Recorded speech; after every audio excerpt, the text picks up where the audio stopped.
Tak akan mundur walaupun hanya selangkah. Rasul mulia sebagai pedoman, Quran dan Sunnah sebagai jalan hidup kami. Bismillahirrahmanirrahim. Assalamualaikum warahmatullahi wabarakatuh. Alhamdulillahirrabbilalamin. Wassalatu wassalamu ala rasulillah wa ala alihi wa sahbihi wasallim. Amma ba'd. Sahabat LC yang dimuliakan oleh Allah subhanahu wa ta'ala, Alhamdulillah di hari Ahad tanggal 1 Januari 2023 kita berjumpa kembali dalam acara webinar LC yang ke-113.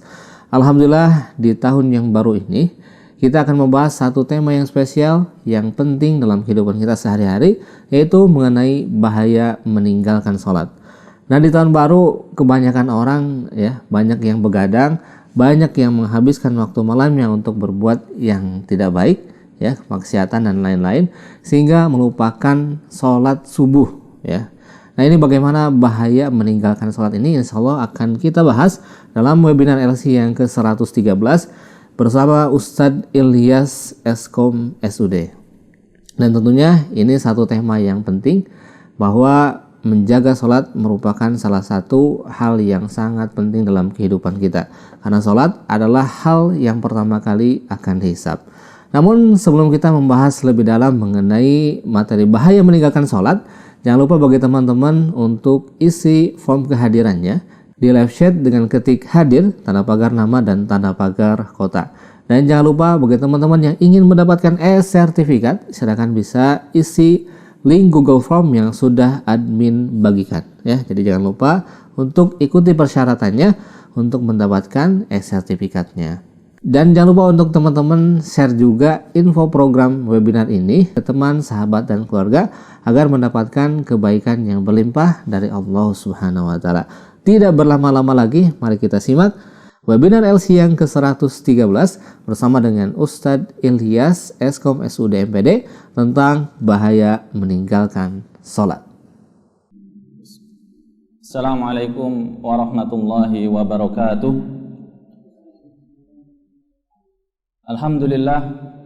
Alhamdulillahi rabbil alamin. Wassalatu wassalamu ala ashrafil anbiya'i wal mursalin, Nabiyyina Muhammadin wa ala alihi wa sahbihi wa man tabi'ahum bi ihsanin ila yaumiddin, amma ba'd. Ikhwah sekalian yang dirahmati Allah Subhanahu wa ta'ala, alhamdulillah pada kesempatan pagi hari yang berbahagia ini kita kembali dipertemukan oleh Allah Subhanahu wa ta'ala. Salawat dan salam semoga senantiasa tercurah limpahkan kepada Nabi kita Nabi Muhammad sallallahu alaihi wasallam, juga kepada keluarga dan para sahabatnya, dan semoga juga kepada kita semua yang senantiasa istiqomah di atas sunnah beliau. Insyaallah pada kesempatan pagi hari ini kita akan bersama-sama membahas satu tema, yaitu tentang bahaya meninggalkan sholat. Bahaya dari meninggalkan sholat. Kalau kita mau coba sedikit mencermati atau mengamati kondisi lingkungan di tengah-tengah kaum muslimin saat ini, kita akan banyak dapati di antara mereka yang beridentitas muslim. Kalau diperiksa KTP-nya KTP muslim, kalau ditanya agamanya apa, agama Islam, tetapi di antara mereka masih banyak yang tidak mendirikan sholat. Masih banyak di antara mereka yang meninggalkan sholat. Kalau kita tanya kepada orang-orang pun, disuruh mengamati kondisi sekitar mereka, mungkin 70% Anda coba pernah kemarin sedikit sebagai bahan informasi buat polling di sosmed kalau mengamati keadaan sekitar, kondisi lingkungannya, baik di lingkungan sekitar rumahnya, di sekitar tempat kerjanya, di sekitar kantornya, kira-kira orang yang identitasnya muslim tapi tidak sholat seberapa banyak? Maka mayoritasnya menjawab banyak. Pilihannya ada sedikit, lumayan banyak, banyak, sangat banyak. Yang menjawab sedikit paling 30-an%. Yaitu terakhir tadi malam anak cek sudah 200 orang yang menjawab itu. Mungkin pagi ini belum saya cek lagi, lebih banyak lagi. Jadi kalau dijumlahkan antara yang menjawab lumayan banyak, banyak dan sangat banyak itu kurang lebih 70% mereka mengamati kondisi sekitar, orang yang mengaku dirinya muslim tapi meninggalkan sholat. Ya. Ini merupakan kondisi yang sangat miris sekali, menyedihkan sekali. Padahal meninggalkan sholat ini adalah sesuatu yang sangat berbahaya sekali. Sesuatu yang ancamannya tidak main-main. Ya, dikarenakan memang kedudukan sholat itu sendiri di dalam Islam ini memiliki kedudukan yang sangat agung, kedudukan yang sangat besar. Ya, termasuk di antara rukun Islam itu sholat termasuk adalah rukun amali, rukun yang bersifat amalan yang paling besar. A'zamu ruknin amaliyin ba'da tauhid. Setelah tauhid, amalan yang terbesar, teragung di dalam Islam itu adalah salat. Ya. Jika dibandingkan dengan amalan-amalan yang lainnya. Ya, makanya dalam satu hadis Rasulullah sallallahu alaihi wasallam bersabda, "Ra'sul amri al-Islam wa amuduhu as-salah." Wa dzirwatu sanamihi al-jihadu fi sabilillah.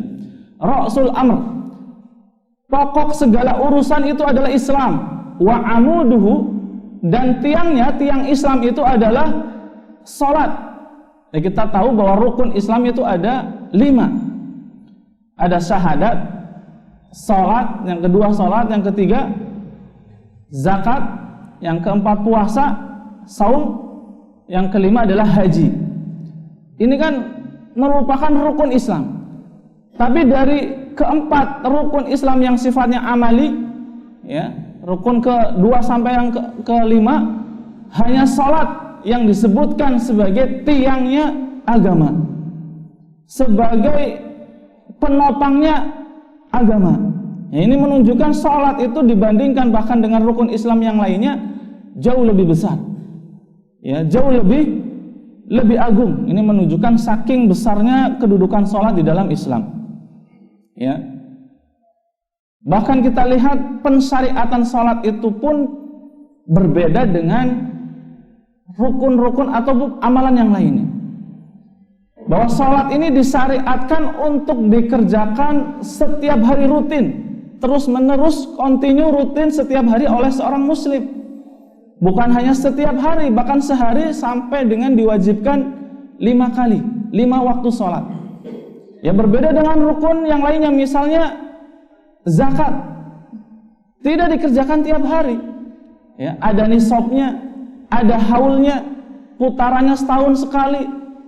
Ya, pun tidak setiap harta, maka itu tidak mungkin dikerjakan setiap hari, bahkan 5 kali sehari nggak mungkin. Ya, pun demikian dengan saum yang wajib itu pun setahun sekali, sebulan. Yang sunnah pun tidak mungkin dikerjakan setiap hari. Ya. Haji, apalagi haji, kewajibannya seumur hidup sekali. Itu pun jika memiliki kemampuan, baik kemampuan finansial maupun kemampuan fisiknya. Adapun sholat, saking agungnya kedudukan sholat ini diwajibkan oleh Allah Subhanahu wa taala untuk dikerjakan setiap hari, ya. Dan dalam kondisi apapun tetap wajib dilakukan. Meskipun sakit wajib dilakukan. Meskipun miskin wajib dilakukan. Ya, meskipun tidak bisa berdiri, wajib dilakukan. Meskipun nggak bisa gerak apapun, lumpuh, stroke, tetap masih diwajibkan untuk dilaksanakan. Ya, walaupun ketika kondisi-kondisi spesial seperti tadi ada keringanan, ada rukhsah terkait dengan tata cara pelaksanaannya, tetapi kewajibannya tetap berlaku selama dia masih sadar, berakal, wajib atasnya untuk mendirikan sholat. Beda dengan puasa, kalau sakit boleh nggak puasa, diganti dengan yang lain. Yang sudah tua renta, yang sakit terus menerus menahun, boleh nggak puasa, diganti dengan fidyah dan lain sebagainya. Haji kalau miskin nggak ada kewajiban. Ini kenapa sholat ini disebut salah satunya adalah sebagai tiang agama, karena sesuatu yang terlihat, identitas muslim yang sesungguhnya itu adalah yang terlihat sehari-hari, terlihat setiap waktu itu adalah sholat. Sehingga seolah-olah, ya bukan seolah-olah, kalau orang yang nggak pernah kelihatan sholat, maka orang bingung nih muslim bukan, karena nggak kelihatan kemuslimannya. Ya, kalau puasa bisa ngumpet-ngumpet setiap hari nggak kelihatan, itu pun dikerjakan setahun sekali. Ya, ketika datang bulan Ramadan pun nggak kelihatan. Ya, itu rahasianya kenapa sholat disebut tiangnya agama. Sesuatu yang nampak, yang seyogianya setiap muslim itu terlihat dia melaksanakan sholat, dia mendirikan sholat. Bahkan ketika kita melihat bagaimana proses turunnya syariat kewajiban sholat ini pun berbeda dengan kewajiban-kewajiban yang lainnya. Kalau kewajiban-kewajiban amalan-amalan yang lainnya, Allah Subhanahu wa taala turunkan kewajiban tersebut, syariat tersebut melalui perantaraan malaikat Jibril. Ya. Wahyunya disampaikan oleh malaikat Jibril melalui perantaraan malaikat Jibril. Adapun salat ini spesial. Ini khusus. Saking agungnya salat ini sampai untuk mendapatkan perintah salat ini Rasulullah Shallallahu alaihi wasallam harus di-mi'rajkan sampai ke langit ke-7 untuk menerima syariat salat ini. Maka tidak selayaknya kita sebagai seorang muslim meremehkan, memandang biasa, memandang rendah tentang syariat salat ini. Besar sekali, agung sekali. Nah, kalau kita melihat sudah menyadari agungnya, besarnya kedudukan salat ini, maka peninggalannya pun tidak melaksanakan salat, tidak mendirikan salat, ini pun sepadan dosanya. Karena agungnya kedudukan salat, maka peninggalannya pun sangat-sangat besar sekali dosanya. Tidak bisa diremehkan, tidak bisa dikecilkan. Ya, namun sayang banyak di tengah-tengah kaum muslimin tadi yang tidak menyadari hal ini, memandang meninggalkan sholat itu sesuatu yang biasa, memandang sholat itu bukanlah hal yang besar. Ya, maka kenapa peremehan sholat ini terjadi? Karena kitanya sendiri pun memandang orang yang meninggalkan sholat biasa-biasa saja. Mungkin kalau kita tahu ada seseorang yang kita kenal, yang biasa kita bergaul, dia berbuat zina, kita akan memandangnya dengan penuh jijik, ya, memandangnya dengan kehinaan, mungkin nggak mau bergaul lagi dengan dia. Tapi ketika kita tahu ada orang yang nggak sholat, kita biasa-biasa saja. Mungkin karena sikap kita yang biasa-biasa saja itulah menjadikan orang meninggalkan sholat itu menjadi biasa. Ya, padahal tidak demikian. Nah, kalau kita mau bandingkan misalnya supaya kita bisa mendapatkan gambaran betapa besarnya bahaya meninggalkan sholat ataupun dosa meninggalkan sholat ini, kita bisa menggunakan metode perbandingan tadi. Kita membandingkan satu dosa misalnya yang dianggap umum bahwa ini adalah dosa yang sangat buruk, misalnya zina, membunuh, merampok. Ini kan sepakat kita memandang, ya, baik beragama Islam maupun bukan beragama Islam, yang rajin sholat maupun yang enggak sholat, memandang ini adalah perbuatan yang buruk. Gimana kedudukan peninggalan sholat, ya, dibandingkan dengan dosa-dosa seperti tadi? Nah, ini ada perkataan dari Ibnul Qayyim Al-Jauziyah, ya, beliau berkata di dalam kitabnya yaitu kitab As-Shalah, beliau mengatakan la yakhtaliful muslimuna anna tarkas salatul marfudah amdan min a'zamiz dzunub. Ya, beliau mengatakan bahwa kaum muslimin sepakat, ya, maksudnya adalah para ulamanya, kaum muslimin sepakat, tidak berbeda pendapat bahwasanya meninggalkan salat yang wajib amdan, secara sengaja, ya, min a'zamiz dzunub, termasuk daripada dosa yang paling besar, wa akbarul kabair, dan termasuk di antara dosa-dosa besar yang ada, meninggalkan salat ini adalah dosa yang terbesar, yang paling besar. Wa anna itsmahu a'zamu min itsmi qatlin nafs. Dosa meninggalkan salat dikatakan oleh beliau a'zamu, lebih besar dosanya daripada dosa membunuh jiwa manusia. Wa ahdil amwal, lebih besar dosanya daripada dosa merampok harta orang lain. Wa min itsmiz zina, dan juga dosanya lebih besar, lebih buruk daripada perbuatan zina. Wassariqah, mencuri. Wasyurbil khamr, lebih besar dosanya daripada meminum khamr. Ini yang harus disadari. Dosa meninggalkan salat lebih besar daripada dosa-dosa besar yang mengerikan tadi, yang membinasakan tadi, ya.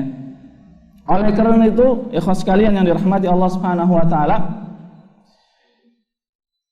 kita harus menyadari hal ini dan memberikan kesadaran kepada kaum muslimin yang lainnya, ya, tentang bahaya daripada meninggalkan dosa besar ini. Kita tidak boleh memandang remeh orang yang meninggalkan dosa, meninggalkan salat, dan jangan memandang biasa orang yang meninggalkan salat. Jika itu ada di antara keluarga kita, orang-orang yang kita cintai masih ada yang meninggalkan salat, jika kita menyayangi mereka, sadarkan mereka, ya, kasihani mereka. Apalagi kalau misalnya masih ada orang tua kita misalnya yang masih tidak sholat, kalau kita menyayangi mereka, jangan sampai mereka meninggal nanti dalam keadaan masih seperti itu. Kita sebagai seorang anak berusaha untuk menyadarkan mereka, ya, membimbing mereka untuk supaya bisa melaksanakan sholat. Ya, tentu yang dimaksud di sini meninggalkan salat di sini adalah yang karena dilakukan dengan secara amdan tadi, secara sengaja. Ya, adapun kalau seseorang terluput dari salat dikarenakan lupa maupun karena tertidur, ini tidak termasuk di dalam ancaman tadi. Ya, sebagaimana sabda Rasulullah sallallahu alaihi wasallam, "Man nasiya salatan aw nama anha fakaffaratuha an yusalliyaha idza dzakaraha." Ya, jika seseorang dia lupa enggak salat, lagi sibuk, lupa salat asar terlewat atau tertidur, ya, sedang tidur sampai habis waktu salat, ya, maka kafarahnya, tebusannya itu adalah dia an yusalliyaha idza dzakaraha, ketika dia ingat langsung sholat. Artinya ketika itu dia tidak berdosa, ya, ketika dia ingat dia langsung sholat itu, walaupun ingatnya bukan pada waktunya, ya. Misalnya dia sholat asar lupa nggak sholat, ingat setelah sholat subuh, maka kerjakan pada saat itu juga, ya, walaupun di waktu terlarang sholat sekalipun, ya, walaupun di waktu terlarang sekalipun, sholat di saat itu juga. Atau seandainya sekalipun dia nggak pernah ingat sampai mati, pernah ada satu sholat yang lupa terlewat, sama sekali nggak ingat sampai sekalipun dia mati, itu tidak berdosa, tidak terkena bahaya dosa yang sangat besar tadi.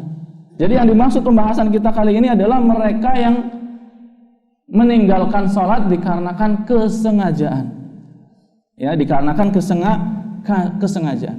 Nah, kenapa dosa salat ini tadi sangat besar sekali, lebih besar daripada membunuh, lebih besar daripada berzina, merampok, merampas, minum khamr dan lain sebagainya. Ya, pertama tadi penjelasan karena agungnya kedudukan sholat. Kemudian yang kedua juga karena banyak sekali penjelasan para ulama berdasarkan dalil-dalil yang ada bahwa peninggalan sholat ini kaitannya adalah dengan keterjatuhannya pada kekafiran dan kesyirikan. Jadi tidak main-main meninggalkan sholat, itu termasuk perbuatan yang terancam dengan kekafiran. Artinya apa? Pelakunya tidak layak, tidak berhak disebut sebagai seorang muslim. Banyak dalil yang menjelaskan hal ini, di antaranya adalah hadis dari Jabir radhiyallahu anhu yang diriwayatkan oleh Imam Muslim. Rasulullah sallallahu alaihi wasallam bersabda, "Inna bainar rajuli wa bainasy syirki wal kufri tarkus shalah." Ya, sesungguhnya batas antara seorang dengan kesyirikan dan kekufuran itu adalah tarkus shalah.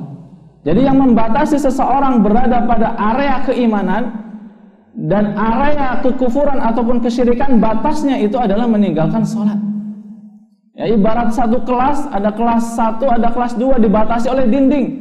Dinding itu adalah peninggalan sholat. Misalnya kelas A ini adalah keimanan, kelas B adalah kekufuran. Batasnya sebuah dinding, dinding ini adalah peninggalan sholat. Artinya ketika seseorang meninggalkan sholat, posisinya langsung terseret, yang tadinya di kelas keimanan terseret di kelas kekufuran. Ini bahaya sekali. Inna bainar rajuli wa bainasy syirki wal kufri tarkus shalah. Batasnya adalah meninggalkan sholat antara keimanan dan kekufuran. Ya, juga di hadis yang lain dari Buraidah radhiyallahu anhu, Nabi sallallahu alaihi wasallam bersabda, "Al-ahdul ladzi bainana wa bainahumus shalah, faman tarakaha faqad kafar." Sesungguhnya perjanjian di antara kami, di antara kita, orang-orang mukmin, orang-orang muslim dan mereka orang-orang kafir adalah perkara salat. Faman tarakaha, maka barang siapa yang meninggalkan salat, faqad kafar, maka dia telah kafir. Ini bahaya sekali. Peninggalan salat ancamannya adalah ancaman kekafiran, ancaman kekufuran. Ya, dan ini disinyalir oleh seorang tabi'in, ya, dinukil oleh seorang tabi'in Abdullah bin Syakik, ya, Syakik bin Abdullah, seorang tabi'in. Beliau sampai mengatakan, membuat satu pernyataan bahwa ini adalah ijma sahabat. Ijma sahabat mengatakan demikian, orang yang enggak salat kafir. Beliau berkata, "Kana ashabu Muhammadin sallallahu alaihi wasallam," ya, dulu para sahabat Nabi Muhammad sallallahu alaihi wasallam, "la yarawna syai'an minal a'mali," mereka tidak melihat satu amal pun, tarkuhu kufrun, yang apabila ditinggalkan menyebabkan pelakunya menjadi kafir, ghairas shalah, kecuali amalan salat. Ya, jadi seakan-akan Abdullah bin Syakik ini melihat, mendengar, mengetahui, ya, bukan seakan-akan, beliau mendapatkan ilmu, mendapatkan kabar bahwa para sahabat itu sepakat, tidak ada perbedaan di antara mereka, berpandangan siapa yang meninggalkan salat maka dia terjatuh ke dalam kekufuran. Ya, dalam kekufuran. Ini adalah satu hadis-hadis tadi dan juga penjelasan daripada Syakik bin Abdullah tadi. Ini merupakan satu peringatan yang sangat besar bagi kita, bagi kaum muslimin, untuk jangan sekali-kalinya berani meninggalkan salat. Walaupun kalau kita kemudian mencoba mengkaji pandangan-pandangan dari berbagai penjelasan para ulama, ya, memang akan kita dapati adanya perbedaan pendapat di antara para ulama terkait dengan hukum meninggalkan sholat itu.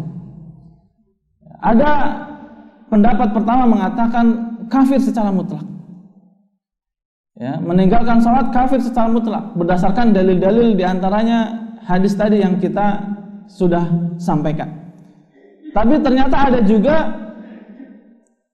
ulama yang berpandangan orang yang meninggalkan sholat itu tidak kafir.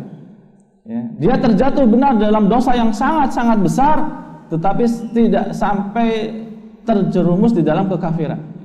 Ya, dua pendapat ini, baik pendapat yang menyatakan kafirnya orang yang meninggalkan sholat maupun tidak kafirnya orang yang meninggalkan sholat, masing-masing di antara mereka memiliki dalil-dalil dan hujah.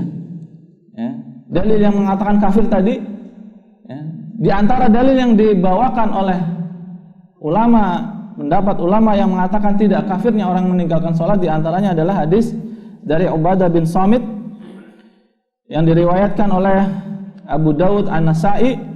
Rasulullah sallallahu alaihi wasallam bersabda, "Khamsu shalawatin katabahunna Allahu 'alal 'ibad man jaa'a bihinna lam yudayyi' minhunna syai'an istighfafan bihaqqihinna kana lahu indallahi 'ahdun an yudkhilahul jannah wa man lam ya'ti bihinna falaysa lahu indallahi 'ahdun in syaa'a 'adzabahu wa in syaa'a adkhalahul jannah." Ya, di sini artinya Allah telah mewajibkan salat 5 waktu kepada manusia. Barang siapa yang melakukannya dengan tidak menyia-nyiakan sesuatu pun dari 5 salat itu karena meremehkan hak-haknya, dia memiliki perjanjian di sisi Allah bahwa Allah akan memasukkannya ke dalam surga. Dan barang siapa yang tidak melakukannya, dia tidak memiliki perjanjian di sisi Allah. Nah, penekanannya kenapa dalil ini dikatakan tidak kafirnya orang yang meninggalkan sholat, karena di ujungnya hadis ini mengatakan insya'a adzabahu, jika Allah menghendaki Allah akan mengazabnya, wa insya'a adkhalahul jannah, jika Allah menghendaki Allah akan memasukkannya ke dalam surga. Jadi statusnya sebagaimana dosa-dosa besar yang lainnya yang tidak sampai kepada kekafiran. Karena kalau kekafiran, yang namanya kekafiran itu pasti akan diazab. Allah Subhanahu wa taala tidak akan mengampuni dosa syirik maupun dosa kafir. Adapun dosa besar, maka statusnya ya di bawah masyiatillah, di bawah kehendak Allah. Ya, sama seperti zina, dosa-dosa besar yang lainnya, zina, membunuh, ya, merampok, minum khamr dan lain sebagainya, ini adalah dosa besar yang nanti di yaumil qiyamah ini di bawah kehendak Allah Subhanahu wa taala, tahta masyiatillah. Kalau Allah berkehendak, Allah akan mengazabnya terlebih dahulu di dalam neraka namun tidak kekal. Tapi kalau Allah berkehendak, Allah bisa mengampuninya begitu saja dan memasukkannya ke dalam surga. Jadi masing-masing punya dalil, masing-masing punya hujah. Dua pendapat tadi. Satu, berpendapat kafirnya orang meninggalkan salat secara mutlak kafir. Satu berpendapat mengatakan tidak mengkafirkan pelakunya. Ya, di antaranya hadis tadi. Hadisnya sahih. Hadisnya sahih. Nah, dua pendapat ini tentu bertentangan. Ya, bertolak belakang. Ya. Karena bertentangan, karena bertolak belakang itu, dan juga masing-masing ada dalilnya, ada hujahnya, ada kemudian golongan pendapat yang ketiga yang mencoba mengkombinasikan, menjamak dalil-dalil yang mereka bawakan, dikumpulin semua, diterima semua, diambil semua, kemudian dari situ bisa diambil kesimpulan, pandangan pendapat yang ketiga bahwa terkait dengan peninggalan sholat itu ada rinciannya. Tidak mutlak semuanya kafir, juga tidak mutlak semuanya tidak kafir. Ada peninggalan sholat yang terjatuh ke dalam kekafiran, ada peninggalan sholat yang tidak sampai terjatuh ke dalam kekafiran. Perinciannya seperti apa? Nah, perincian seperti ini. Jadi meninggalkan sholat itu ada dua keadaan. Ada dua keadaan. Keadaan pertama yaitu orang yang meninggalkan sholat. Sekali lagi ini kita sedang membahas semuanya meninggalkan sholat dengan sengaja. Ya. Keadaan pertama, mereka yang meninggalkan sholat dengan sengaja atas dasar apa? Atas dasar mereka mengingkari kewajiban sholat, juhudan liwujubiha. Ya, nggak mengimani wajibnya sholat. Dia nggak sholat karena tidak meyakini sholat itu wajib, nggak usah sholat, nggak wajib. Ya, kondisi yang pertama ini, maka dia kafir, menganggap tidak wajibnya sholat. Ya, padahal sholat ini sesuatu amalan, suatu syariat yang kaum muslimin semuanya sudah paham, sudah tahu ini wajib. Ada orang yang mengatakan tidak wajib, maka dia kafir. Dia nggak sholat, karena itu dia kafir. Ini kondisi keadaan yang pertama. Kemudian keadaan yang kedua, ya, orang yang tidak sholat, meninggalkan sholat, tahawunan au kasala. Landasannya bukan karena mengingkari kewajibannya, tapi tahawunan, menganggap biasa, menganggap remeh, au kasala, atau malas. Ya, dan ini kondisi yang umum terjadi di tengah-tengah umat Islam, kaum muslimin. Kalau kondisi yang pertama, mengingkari kewajiban, hampir-hampir tidak kita temui. Hampir-hampir tidak kita pernah temui. Ya. Kalau orang kafir asli sudah jelas pasti tidak menerima kewajiban ini, sudah jelas. Tapi yang dari keluarga muslim, identitasnya muslim, ya, kemudian kita dapati dia tidak sholat, ya, kebanyakannya karena ini, tahawunan au kasala, karena malas, karena meremehkan. Kalau ditanya, mereka sadar ini wajib, kalau ditinggalin dosa, tapi tetap aja nggak mau sholat, ya, malas. Nah ini gimana hukumnya, statusnya? Apakah kafir seperti yang pertama atau tidak? Nah ini pun berbeda pendapat lagi di antara para ulama. Ya, kalau yang meninggalkan sholat karena mengingkari kewajibannya, itu sepakat, para ulama sepakat kafir, terjatuh ke dalam kekafiran. Dan yang karena malas inilah yang berbeda pendapat. Ya, para ulama berbeda pendapat lagi. Pertama berpendapat mutlak terjatuh ke dalam kekafiran. Yang kedua berpendapat tidak kafir. Kalau karena malas tidak kafir. Nah, bagaimana kita melihat ini? Ya, ada pendapat yang pertengahan. Karena nggak mungkin kita mengatakan karena malas ini tidak semuanya kafir, karena dalil-dalil jelas tadi, ya, al-ahdul ladzi bainana wa bainahumus shalah faman tarakaha faqad kafar, ini jelas sekali. Kalau kita mengatakan tidak kafir, bagaimana kita mendudukan apa? Dalil ini, dalilnya sahih, jelas. Ya, kok kita mengatakan tidak kafir? Tapi kalau kita mengatakan kafir, ada dalil yang kedua tadi. Ya, ada dalil yang kedua yang di bawah kehendak Allah Subhanahu wa taala. Nah, ada pendapat pertengahan di sini, di antaranya yang disampaikan oleh Ibnu Taimiyah rahimahullahu taala. Ya, Ibnu Taimiyah rahimahullahu taala mengatakan fa amma man kana musirran ala tarkiha la yusalli qad, ya, wa yamutu ala hadzal israri wa tarki fa hadza la yakunu musliman. Jadi ada perinciannya, meninggalkan salat karena malas, ada perinciannya.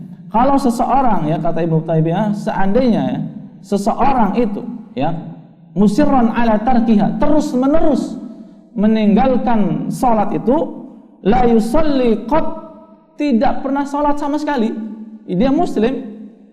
Kalau ditanya muslim, kalau ngisi formulir muslim, tinggal di tengah-tengah kaum muslimin, orang lain pun mengatakan iya dia muslim, tapi nggak pernah salat satu kali sekalipun, ya, wa yamutu ala hadzal israr wa tarki, dan dia meninggal dalam keadaan seperti tadi, terus menerus tidak salat, dikatakan oleh beliau fa hadza la yakunu musliman, maka orang yang seperti ini bukanlah seorang muslim, tidak bisa disebut sebagai seorang muslim sejatinya, tidak bisa disebut seorang muslim, terlepas dari identitas dia di KTP atau pengakuan dia seperti apa.